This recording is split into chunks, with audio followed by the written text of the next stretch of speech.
Hello, and welcome to the Rules of the Game podcast, where it is my job to discuss democratic institutions.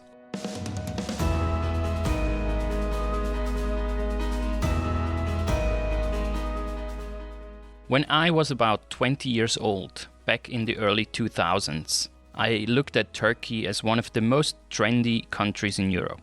It was opening up, a place to go for artists and entrepreneurs and travelers. Everyone wanted to go to Turkey and see its beauty and a fast developing and modernizing nation. Unfortunately, that perception is mostly lost. Democratic institutions were not robust enough to prevent the severe authoritarian turn. With Esra İşsever-Ekinci, I discuss Turkey's democratic backsliding under the Justice and Development Party AKP and its leader, President Erdogan. Based on her research and experiences in Turkey, she shares with us how democratic institutions were changed and political rights and civil liberties dismantled to ensure the grip on power by the AKP. In the first part of the conversation, Esra recounts the main historical political developments in the 20th century that set the stage for the more recent constitutional and legal amendments that secured the power in the hands of the AKP. To name just two setbacks, a presidential system was introduced in 2017 that concentrates more power in the executive, and the media have become heavily controlled by the government, so that the opposition has mostly lost its voice. Esra İşsever-Ekinci is a postdoctoral researcher at Koç University in Istanbul. She got her PhD in political science and government from the Maxwell School at Syracuse University in the US in 2019. Her research is in comparative politics, comparative political institutions, and electoral systems, focusing especially on issues of electoral reform and gender. I am your host, Stefan Keyboards, and this is the 26th episode of the Rules of the Game podcast. I am a political economist with a PhD in economics from the University of Bern in Switzerland, and I previously held positions at the London School of Economics and Political Science and the Center for Global Development. You find a full transcript of this episode on my website, rulesofthegame.blog. I am always curious to hear your opinion, so just send me an email to stefan.keiberts@gmail.com. And please leave a review and share this episode with friends and colleagues. Now, please enjoy this wide-ranging conversation with Esra İşsever-Ekinci.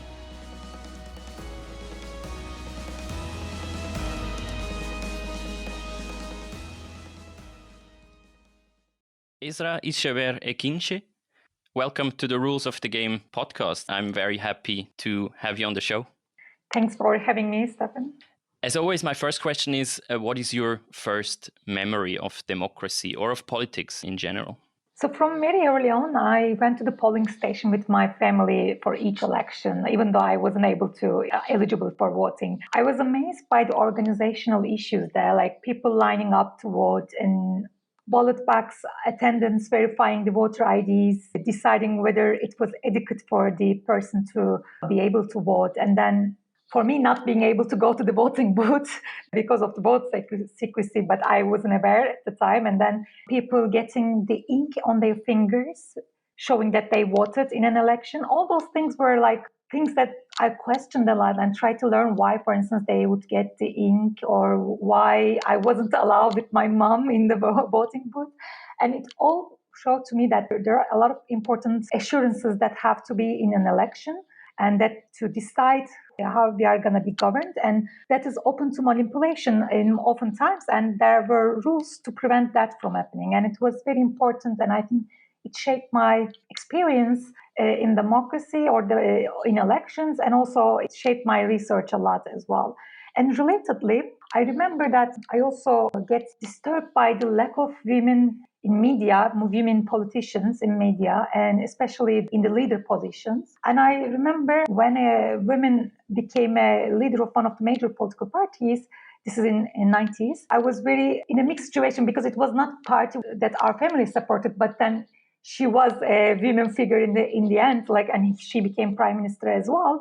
I was kind of having mixed feelings, but very happy that there are women in politics as well. So those two experiences, I think, shaped a lot of my experience within elections and politics in Turkey, and also my research interest as well. Thanks for sharing these memories. That's very interesting also because they are related to the rules of the game, of course, in terms of representation and in terms of electoral integrity.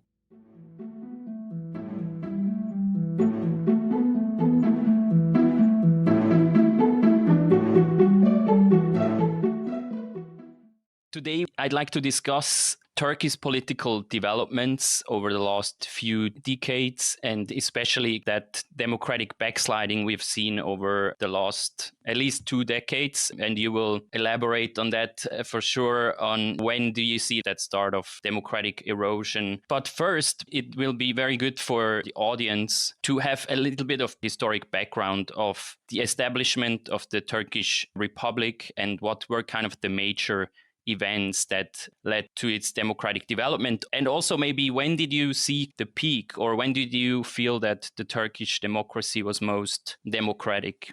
Very important questions. I think there are major events, many of them, unfortunately, due to the military interventions to the civilian politics in the Turkish history. But the most important and the fundamental one, I think, is the emergence of multi-party elections in 1946, when a newly formed political party, which was called Democratic Party, and it was formed by former members of the incumbent Republican People's Party, which ruled the country since the establishment of the Turkish Republic. And this new party, when it was established and fought in the 1946 elections, I think that was the first important point moving towards democracy. But of course, there were questions about the integrity of these elections, how the votes were counted and tabulated. It was a bit secretly done because the incumbent was not expecting defeat, and it was a bit surprising results for them. But the first peaceful alternation in government, which came in after the 1950 elections, when the Democrat Party won the victory and they formed the government afterwards, I think was very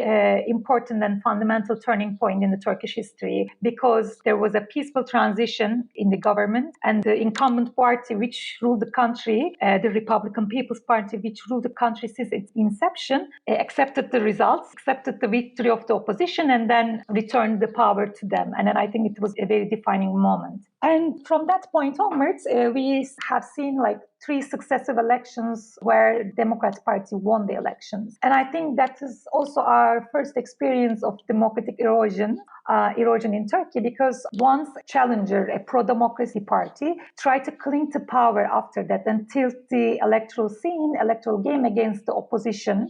So there were a lot of developments at the time where the incumbent Democrat Party tried to censor the opposition, and especially opposition press, and also formed the parliamentary investigation committee within the parliament to investigate the opposition activities. I think those were very important things that showed that the opposition had almost no space in the Turkish politics. It started to lose its space in Turkish politics. And I think at the time, the elections in the 50s were conducted in plurality system, but in multi-member districts. So it was producing a lot of disproportionality in the election results. And another thing, I think, that showed that the ruling party was not in a position or was not gonna turn on the power to the opposition was that they banned the electoral coalition, and that would be formed by the opposition parties. And because at the time the opposition parties each of them start to gain votes, but if they form the coalition, that would be getting more seats in the parliament, but that was prevented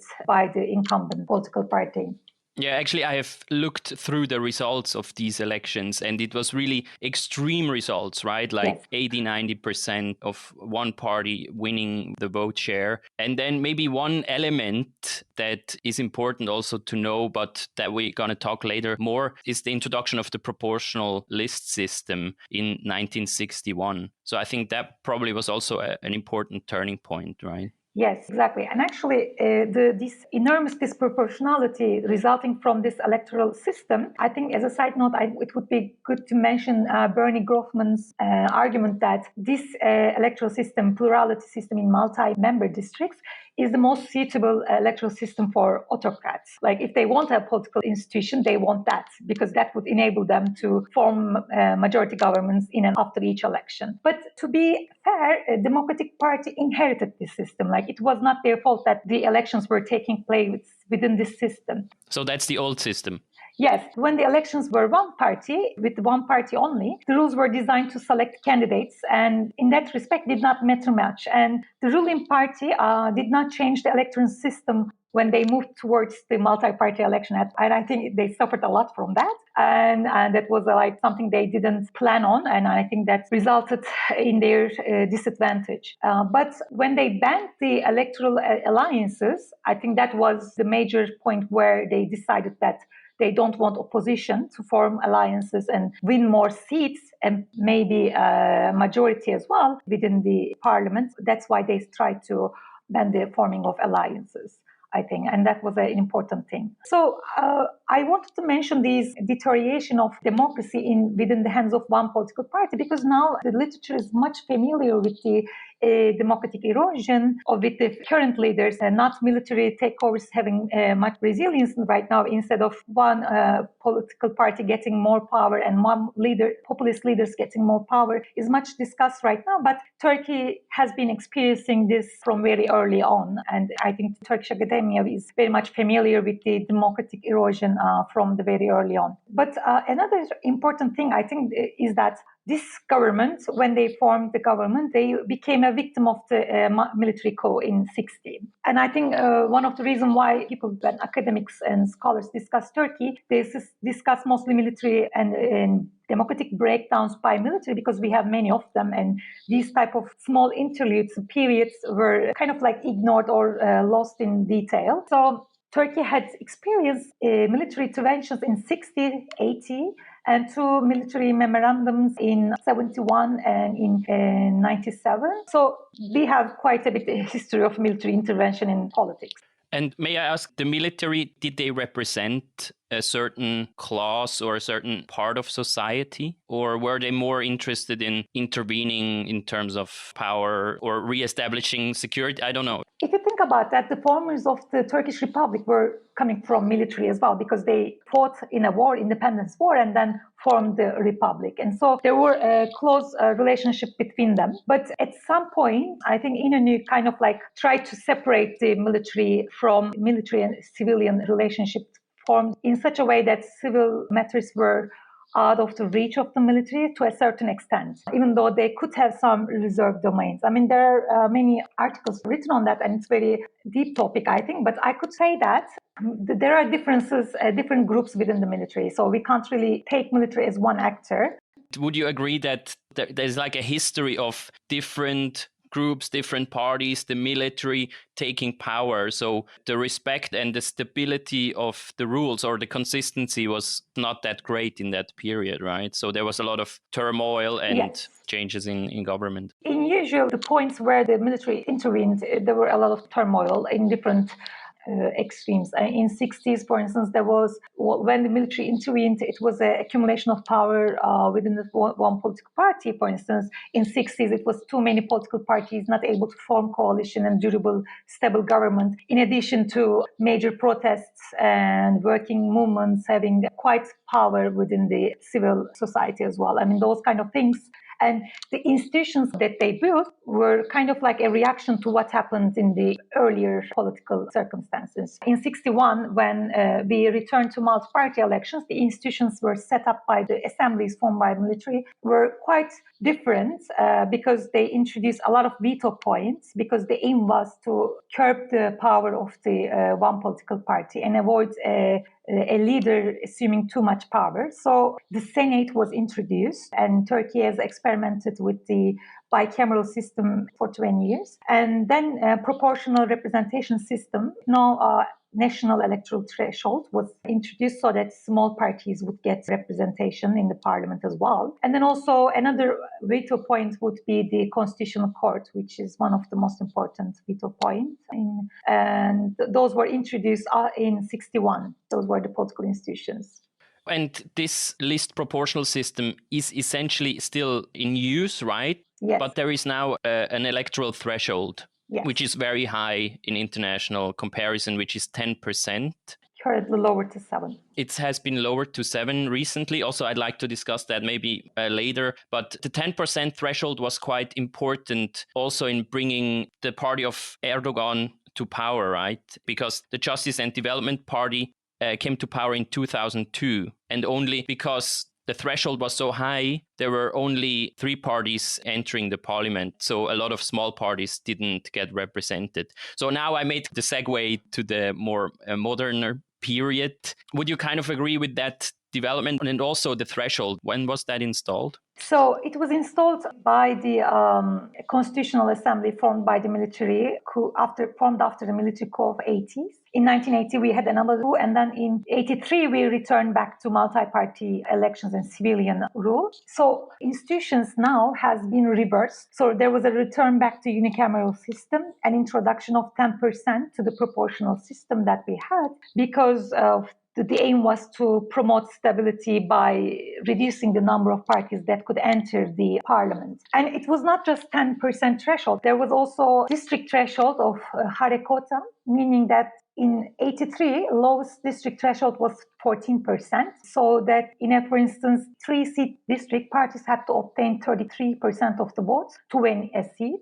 And if only one party passes this threshold, even though the runner-up has 32%, for instance, in that electoral district, the first one gets all the seats in that district. So it kind of like increased the disproportionality by introducing the district threshold as well. Another thing that made the electoral system much more majoritarian, even though it was in the proportional representation system umbrella, was that introduction of a maximum size for each electoral district. It was set to 7, even though, for instance, Istanbul could have more than 7 because of the huge population. So Istanbul was divided into 6 different electoral districts, so that the maximum size of an electoral district was set to 7. So electoral boundaries within each province has to change. So these were very important in creating majority winning political party. Then it worked in 83. It worked in 87 as well. But then once with the 87, there was a referendum to allow the politicians who were banned from participating in political activities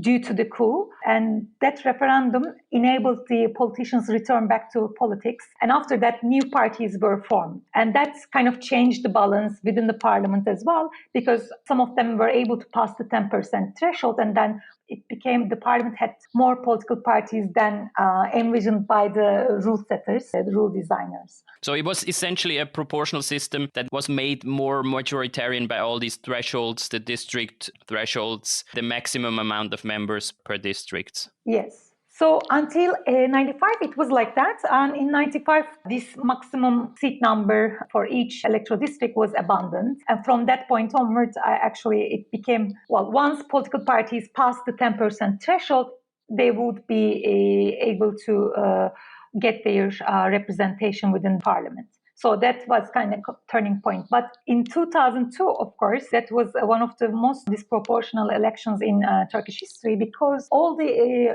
earlier political parties were discredited by the 2 consecutive economic crises. And the Turkish lira was depreciated a lot. And there were a lot of problems, economic problems. And when they had the elections, it was an early election in 2002, there was a disillusionment with existing political system and existing political parties. And only 2 parties were elected to the parliament, and they weren't elected in 1999 elections. And one of them was the Justice and Development Party, AKP, and the other was Republican People's Party. They weren't in the parliament in 1999. So these 2 political parties were the 2 parties that had passed the threshold and got disproportionate seats in the parliament. And I think AKP's vote was around 34 at the time, and they got around 65% of the seat share. Wow, that's quite spectacular, yeah. So, for instance, you said, and I said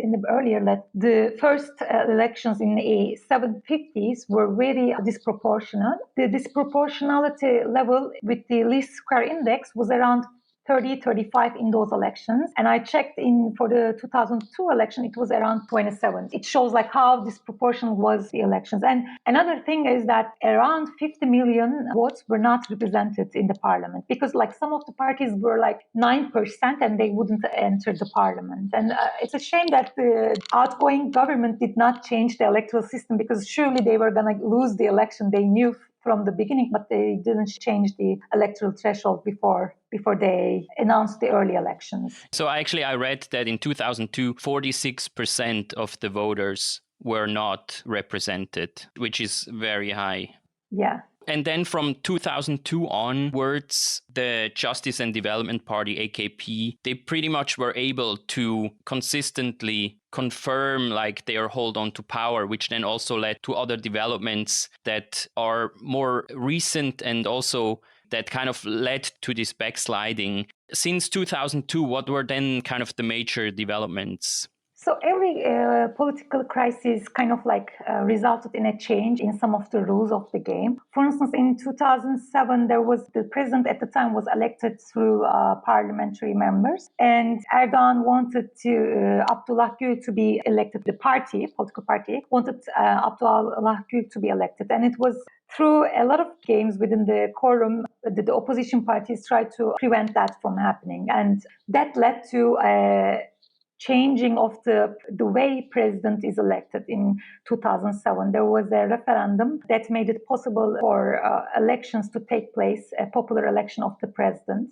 And I think that was one of the most important changes because it gave a mandate to the president, even though because they were from the same party from afterwards, like when Gül was elected and then AKP was always forming the government, there weren't clashes between the president office and the prime minister and his cabinet. But because the president, even without the presidential system in Turkey, had the veto power, his election, first after the 2007 elections within the parliament, and then the enabling of the popular mandate for president was important turning points in the Turkish system and paving the way for the introduction of presidential system in a decade later, I think. So just to recap quickly, so before 2007, the president was elected by parliament. Parliament, yeah. Yeah, exactly. And that was really the introduction of the popular election of the president, which was the first step.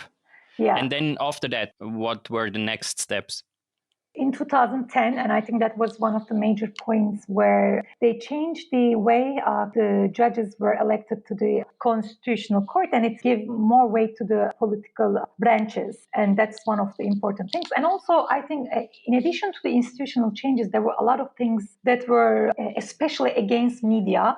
I think that helped them increase their power because the way they use some of the laws to silence the media, to lead media to self-censor themselves, I think was important because the watchdog position and the role of the media was lost. And I think we saw that in Gezi Park protest a lot. Like it took the private media like almost a week to comment on the issue. Like when the protest began, they were not in any of the media, conventional media. Only people following social media were aware of that. And I think one of the very successful use, and I think that was very much implemented by many populist leaders in different countries, was the defamation laws. Criminalizing defamation and the libel laws. I think that was one of the important ways through which Tayyip Erdogan and his party was able to silence increase the cost for the journalists to criticize the government, criticize the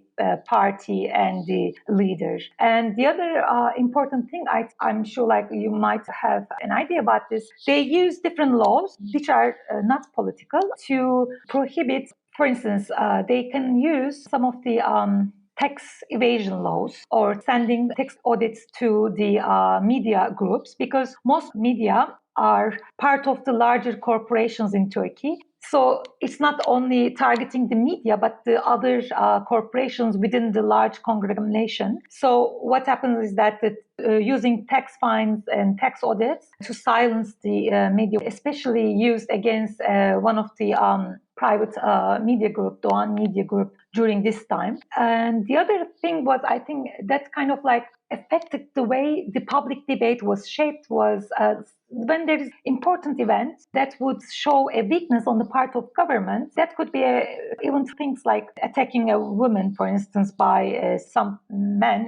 That those kind of crimes increase in Turkey right now. These things, like seemingly non-political things, but that would kind of increase the criticisms against government, they were prohibited from coming to the media, because if the media start to discuss that, it would breach the confidentiality of the investigation. And this kind of thing was also used by different democratic regimes, but the intention is there not to shut down the criticization, but really to establish the confidentiality of the investigation. But here, the use of this excuse for not allowing different news to get on the media, the discussion of these by the commentators on the media, helped the idea for the voters, especially, that everything is normal right now. No big problems in terms of domestic governance happen right now. So that's very important, I think, as well.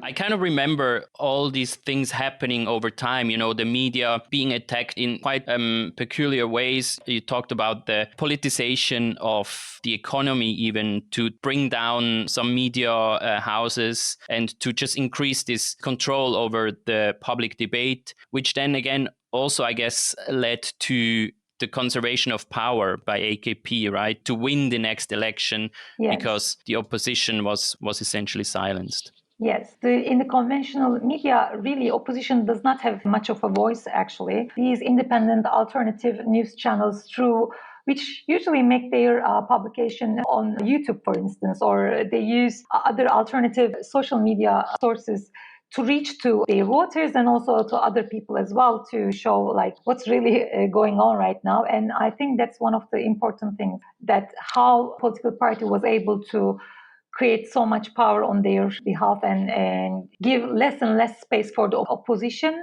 political parties and opposing views and ideas to be on the media. And also probably the control of the media helped a lot to have these constitutional amendments approved, right? Because these were usually yes, referendums and they were approved by the voters. And obviously controlling the media was an important tool to make that happen, right?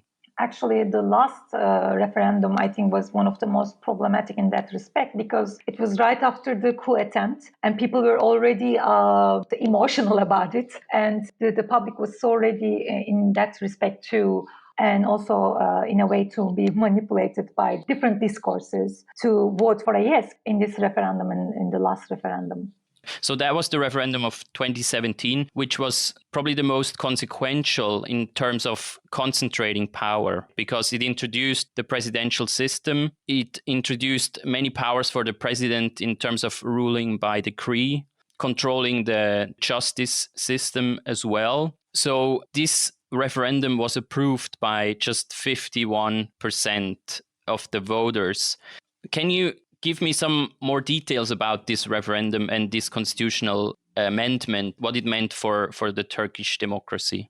To give a brief background of it, in 2015, we had a snap election after the election where AKP lost the majority. And that was like one of the first events, I think, where the decreasing votes of the AKP became apparent. And until that point, the AKP's aim was to maximize votes. And all the institutional changes were in a way to maximize votes. In the elections, they enabled the diaspora to vote in national elections. And that was, again, Erdogan and AKP knew that the diaspora were sympathetic to the AKP and they were more willing to vote for that political party, and they allowed them to vote in 2014. I think that the first time they voted. And that kind of helped them. And it was a vote maximizing strategy. And I think with the 2015, it became apparent that the votes were getting lost. And in there, the snap election was a bit problematic with the security issues that were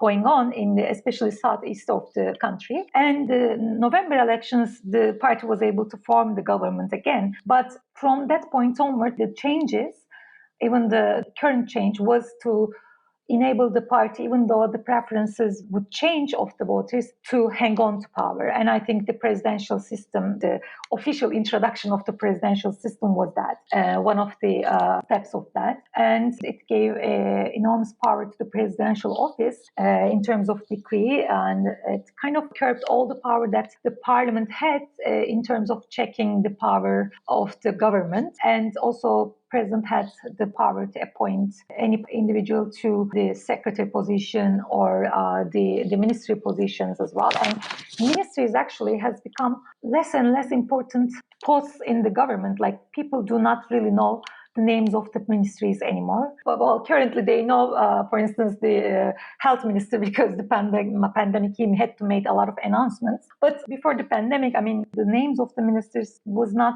really known to the public at all. Like, and there would be changes, and that would go unnoticed because also it didn't matter that much. Yeah, that's the thing. They don't matter that much. Another important thing, because the changes, the presidential system came after such a turbulent issue of coup attempt, the Erdogan's office had already much power because of some of the emergency laws and decree power that he had.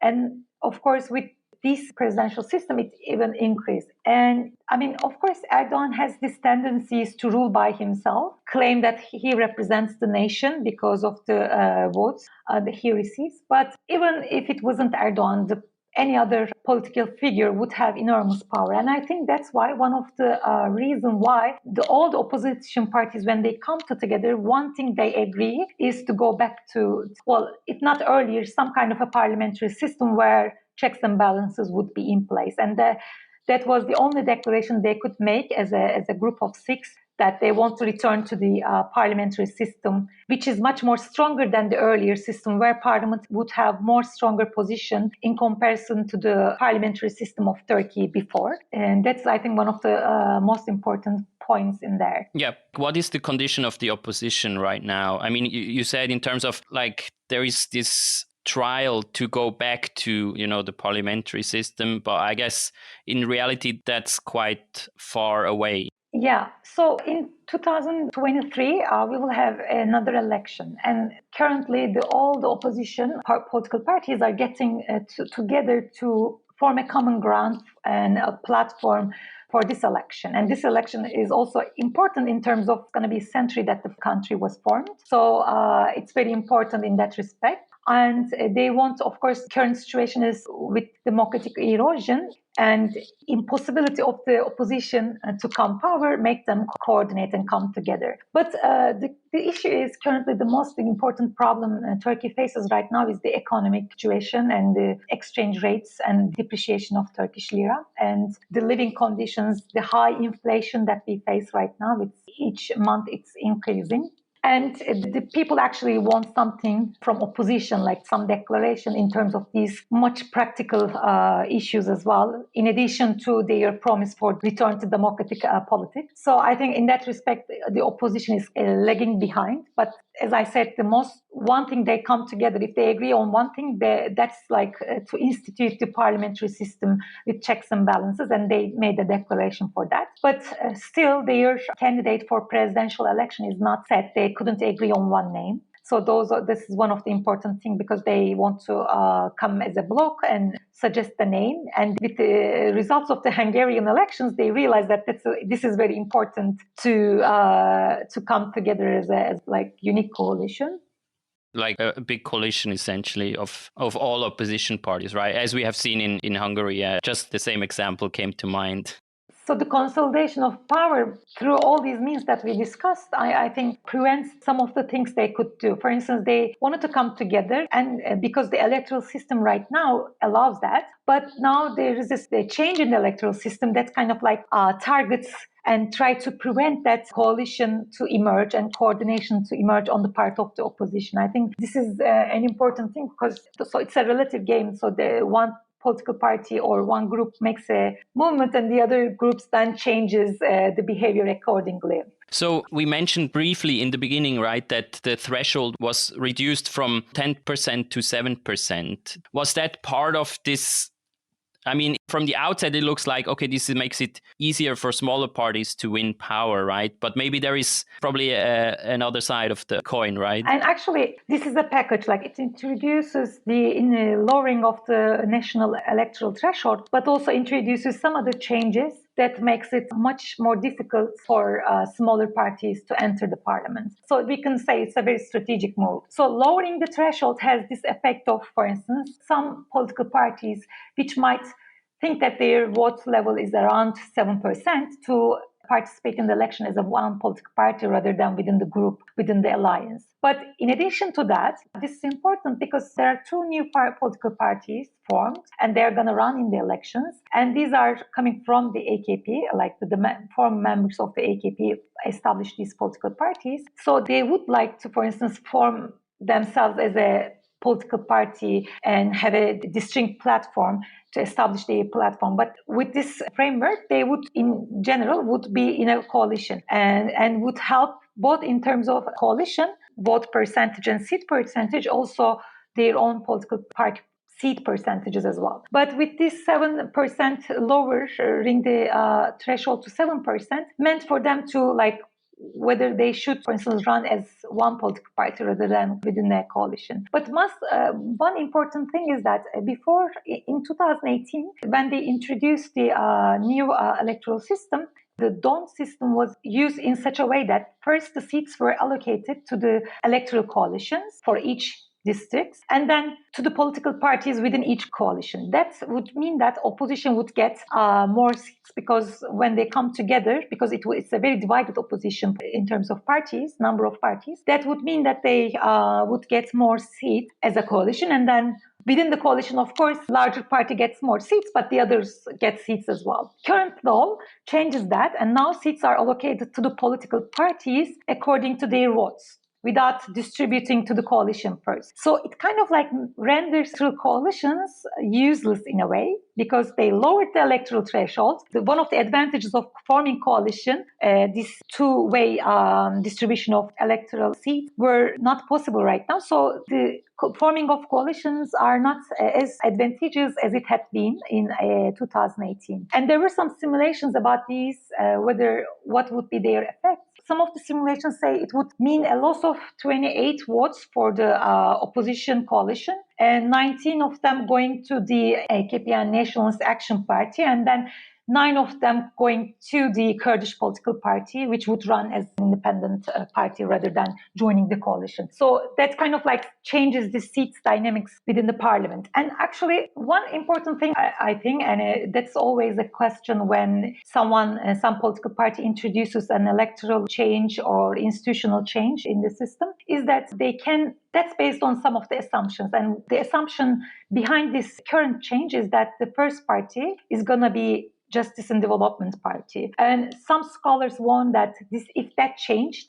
if the first party becomes another party, that whole calculation that is the basis of this law change can fall apart and lead to an unintended consequence of victory by the opposition. So I think Şebnem Geyikçi kind of made this comment, and I think it's very important that even this change can be fruitless or depending on the votes of the political parties. And since we are in an economic crisis right now, that kind of can change.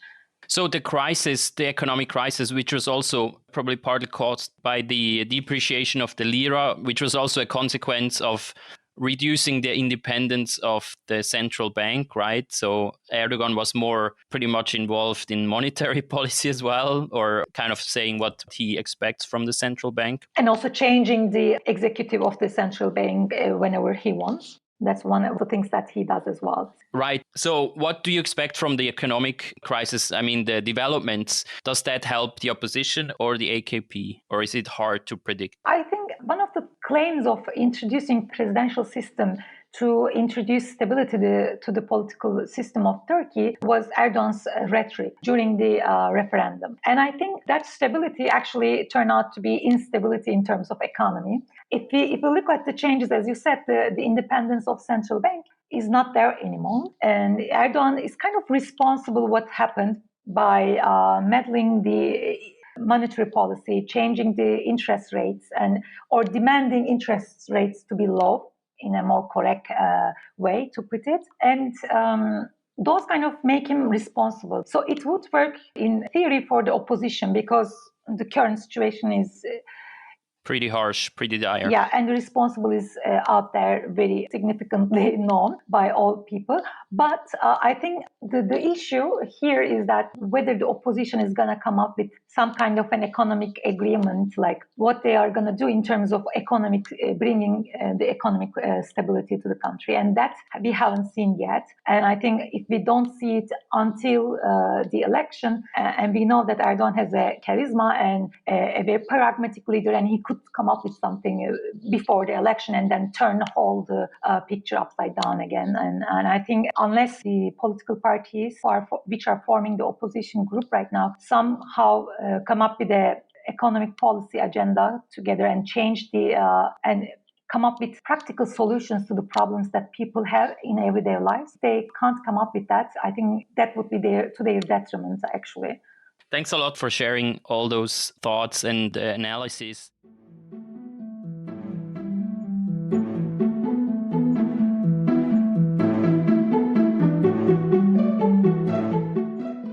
So for people who would like to read a bit more on these topics, can you recommend any articles or books that would help maybe also summarize a bit of the developments? Because I think it's a very important case. Turkey is a very important case. Initially, when I contacted you, actually, the case also for me was a proportional system, or is a proportional system with thresholds, of course, but still the democratic backsliding happened.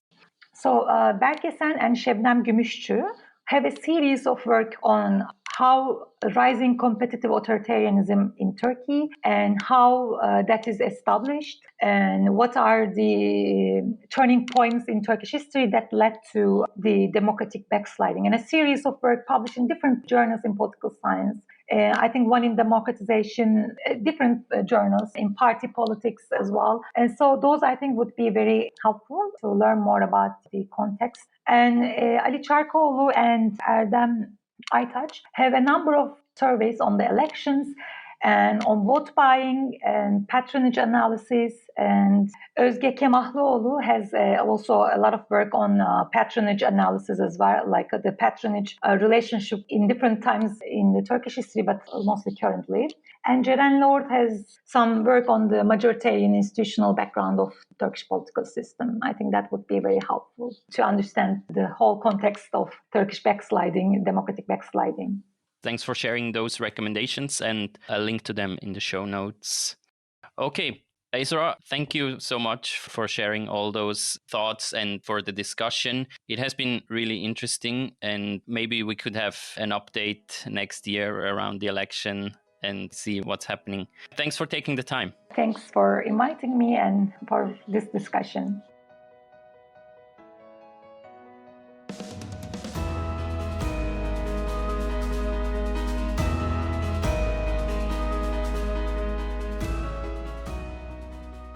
Thanks for listening to this episode.